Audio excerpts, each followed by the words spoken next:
2025-এ এসে যারা ফিনল্যান্ডে অ্যাপ্লিকেশন করতে যাচ্ছেন, এই ভিডিওটি মূলত তাদের জন্য। অনেকেই আমি জানি যে আপকামিং সেপ্টেম্বর থেকে অলরেডি অফার লেটার পেয়ে গেছেন, এখন ভিসা প্রক্রিয়ায় আছে। এই ফিনল্যান্ডের ভিসা প্রক্রিয়ায় 3টি বিগ চ্যালেঞ্জ আছে, যে চ্যালেঞ্জগুলো আমি এই ভিডিওতে শেয়ার করব। আমি বিশ্বাস করি এই ভিডিওটি যদি সম্পূর্ণভাবে দেখেন, যারা ফিনল্যান্ডে এবছর আসবেন বা আগামী বছর আসবেন, তাদের এই ভিডিওটি অনেক হেল্প করবে। তো সম্পূর্ণ ভিডিওটি দেখবেন এবং আমাদের সঙ্গে থাকবেন।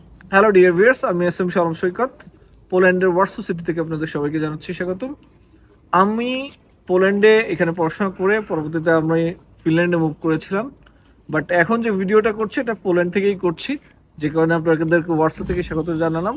তো আমরা স্টাডি অলরেডি গত 2 বছর ধরে ফিনল্যান্ডে ভিসা করছি, এর জন্য আমাদের এখন পর্যন্ত কোনো প্রকার রিজেকশন নেই। তো নিয়ার ফিউচারও রিজেকশন হবে না বলে আমরা বিশ্বাস করি।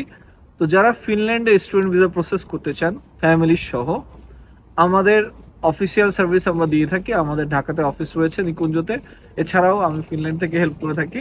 তো যারা এই ফিনল্যান্ডে স্টুডেন্ট ভিসা প্রসেস করতে চান তারা আমাদের সাথে যোগাযোগ করতে পারে। তো চলুন চলে যাই মূল আলোচনা। ফিনল্যান্ডে স্টুডেন্ট ভিসার জন্য নাম্বার 1 যে চ্যালেঞ্জটা, সেটা হচ্ছে স্পন্সরশিপ। আমরা সুইডেন ডেনমার্কেও কাজ করে থাকি, কিন্তু সুইডেন ডেনমার্কে কিন্তু স্পন্সরশিপটা এতটা জটিল নয়। ইভেন কি ডেনমার্কে তো স্পন্সরশিপ দেখাইতেই হয় না, সুইডেনেও খুব একটা সোর্স অফ ফান্ড নিয়ে ধরে না। ফিনল্যান্ড একমাত্র কান্ট্রি যেখানে আপনাকে সোর্স অফ ফান্ড, অর্থাৎ আপনার টাকাটা কোন উৎস থেকে আসছে, এই বিষয় নিয়ে বেশি কোয়েরি করে, এবং এটার জন্য আপনার ক্লারিফিকেশন চাই, অ্যাডিশনাল ডকুমেন্টস চাই, সাপোর্টিভ ডকুমেন্টস চাই, যেটাকে আমরা বলি। তো এই যে আপনার ফিনল্যান্ডে স্পন্সরশিপ দেখানো, আমাদের দেশে স্টুডেন্টদের সমস্যা হয়, কারণ হচ্ছে ধরেন স্টুডেন্টের বাবা ব্যবসায়ী, কিন্তু ট্যাক্স ফাঁকি দেওয়ার জন্য সে তার বিজনেস অ্যাকাউন্টে লেনদেন করছে না, বা ইনকাম দেখাচ্ছে না সাফিসিয়েন্ট, দিন শেষে ট্যাক্স প্রোফাইলটা হয় না। আবার ধরেন আপনি প্রাইভেট জব করেন, ভালো আপনার স্যালারি রয়েছে, কিন্তু তারপরেও কিছু টাকা নেন ক্যাশে, কিছু টাকা নেন অ্যাকাউন্টে, এই জন্য আপনার ট্যাক্স প্রোফাইল হয় না। তো ফিনল্যান্ডে যিনি স্পন্সর হবেন তার ট্যাক্স পেইড ইনকাম থাকতে হবে, অর্থাৎ সোর্স অফ ফান্ডটা ক্লিয়ার থাকতে হবে ফিনল্যান্ডে ভিসা পাওয়ার জন্য, যেটা one of the most important requirements. আপনি অ্যাডমিশন পাওয়ার পর ফিনল্যান্ড মাইগ্রেশনের একটাই মাত্র কনসার্ন, সেটা হচ্ছে আপনার সোর্স অফ ফান্ড। তো এই সোর্স অফ ফান্ডটা যদি আপনি ক্লিয়ার করতে পারেন, তাহলে আপনার ভিসা রিজেকশন হওয়ার কোনো চান্সই নাই। সেকেন্ড যে চ্যালেঞ্জটা, সেটা হচ্ছে ভিএফএস অ্যাপয়েন্টমেন্ট। আমরা অনেকেই যেটা করি, যখন আপনার ফিনল্যান্ডে স্টুডেন্টের অ্যাপয়েন্টমেন্ট বা স্পাউসের অ্যাপয়েন্টমেন্ট নিতে যাই, তখন দেখা যায় যে appointment slots are not available, তখন ওয়েট লিস্টে দিতে বলে। এই ওয়েট লিস্টে দিতে গেলে যে সমস্যাটা হয়, সেটা হচ্ছে আপনি ওয়েট লিস্টে দেওয়ার পর হয়তো বা আপনার ডেট আসতেছে একদিনে, স্টুডেন্টেরটা আগে আগে দিয়ে দেওয়া হচ্ছে, স্পাউস এবং চিলড্রেনের আরেকটা ডেট, একসাথে ডেটের সমন্বয় করাটা একটা চ্যালেঞ্জ। আপনার ধরেন আপনার আবার ডেট দিয়ে দিল, আপনি ক্লোজটাই একটা ডেট পেলেন 2 সপ্তাহ বা 3 সপ্তাহ ডেট পরের ডেট, এই সময়ের মধ্যে ইন্ডিয়ান ভিসা করাটা আর একটা চ্যালেঞ্জ। তো নাম্বার 3 যে চ্যালেঞ্জটা, সেটা হচ্ছে ইন্ডিয়ান ভিসা চ্যালেঞ্জ।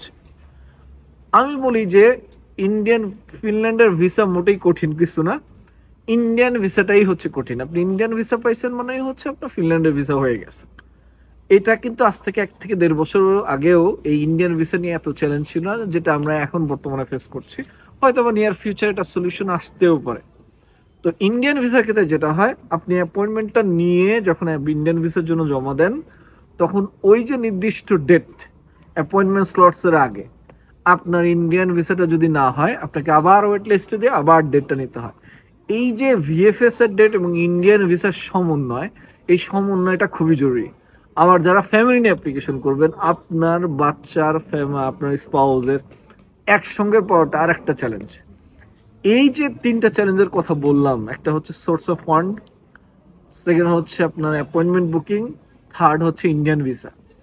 এই 3টা বিষয় হচ্ছে মূল চ্যালেঞ্জ হচ্ছে আপনার ফিনল্যান্ডে স্টুডেন্ট ভিসার ক্ষেত্রে। আর অ্যাডমিশনের ক্ষেত্রে, যেটা অ্যাডমিশন না হলে তার আপনি ভিসার জন্য অ্যাপ্লিকেশন করতেছেন না। তো আমি মনে করি যে এখন বর্তমানে অ্যাডমিশন থেকেও এই 3টা চ্যালেঞ্জ হচ্ছে মেইন চ্যালেঞ্জ। আমি বিশ্বাস করি যাদের ফ্যামিলি আছে এখনো, তাদের জন্য Finland is one of the best choice, কারণ আপনার অন্যান্য দেশগুলোতে স্পাউস নিয়ে মুভ করাটা অনেকটাই সংকুচিত হয়ে আসতেছে।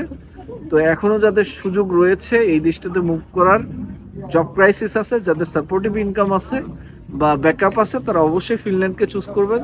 Thank you very much for watching my video, have a nice day.